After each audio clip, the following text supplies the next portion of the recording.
আজ আপনাদের শোনাব হিড়িম্বা দেবীর মন্দিরের রহস্য। আজও কি তিনি বেঁচে আছেন? হিমাচল প্রদেশের শান্ত এক পাহাড়ি শহর মানালি।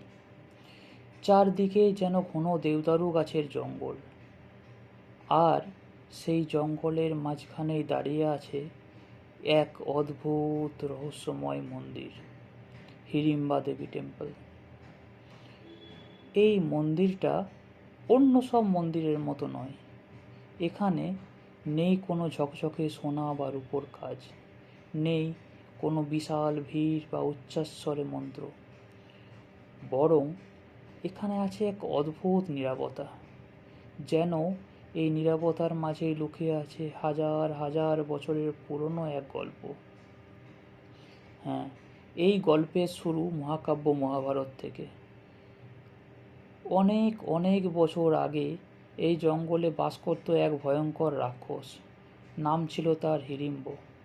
সে ছিল অত্যন্ত শক্তিশালী এবং নিষ্ঠুর। এই জঙ্গলে কেউ ঢুকলেই সে তাকে হত্যা করত। হিড়িম্বর একটা বোনও ছিল, তার নাম হিড়িম্বা। কিন্তু হিড়িম্বার মধ্যে ছিল না তার ভাইয়ের মতো নিষ্ঠুরতা। সে ছিল সম্পূর্ণ আলাদা, শান্ত এবং নিজের মতো করে বাঁচতে চাওয়া এক সত্তা। একদিন পাণ্ডবরা তাদের বনবাসের সময় এই জঙ্গলে এসে পৌঁছায়। তাদের মধ্যে ছিল সবচেয়ে বড় শক্তিশালী যোদ্ধা ভীম। হ্যাঁ, ভীমকে আমরা সবাই চিনি, ভীমের নাম আমরা সবাই শুনেছি। সে সেই সময়ে সবচেয়ে বড় শক্তিশালী যোদ্ধা হিসেবে পরিচিত ছিল। হিড়িম্ব বুঝতে পারে তার এলাকায় মানুষ এসেছে। সে সঙ্গে সঙ্গে তার বোন হিড়িম্বাকে আদেশ দেয়, যাও তাদের ধরে নিয়ে এসো। কিন্তু তারপর যা ঘটল তার কেউ কল্পনাও করতে পারেনি।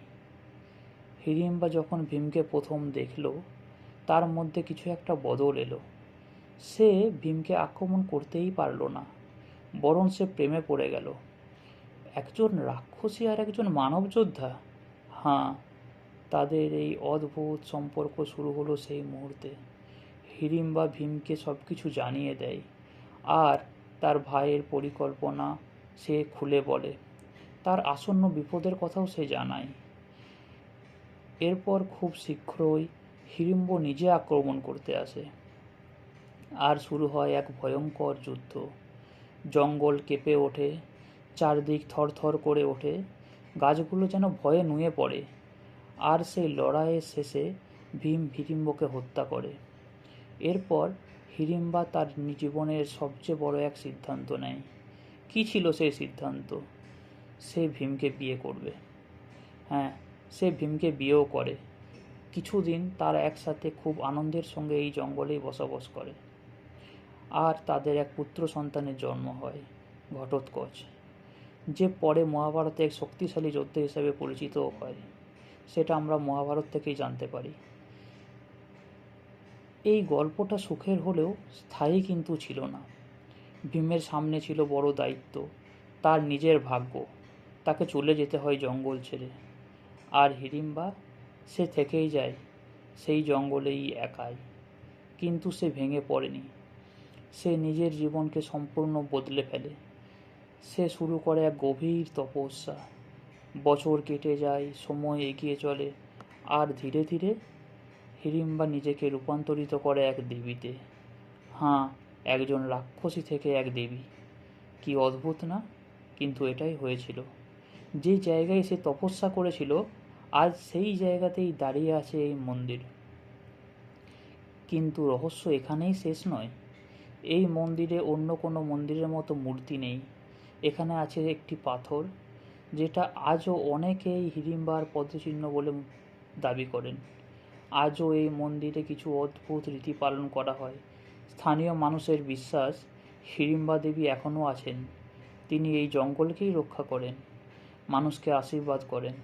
অনেক পর্যটকও দাবি করেন এই মন্দিরে ঢুকলে তারা এক অদ্ভুত অনুভূতি পান, যেন কেউ তার দিকে তাকিয়ে আছে, তাকে যেন কেউ দূর থেকে দেখছে, কিন্তু দেখা যাচ্ছে না কিছু। এই নীরবতা, যা একেবারে খালি নয়, বরং জীবন্ত। মন্দিরের কাঠের গঠন, তার পুরনো রূপ সব কিছু এক রহস্যকে আরও গভীর করে তোলে। এখানে কোনো কোলাহল নেই, কিন্তু আছে অদ্ভুত শক্তি, যেন অতীত এখনও এখানেই রয়ে গেছে।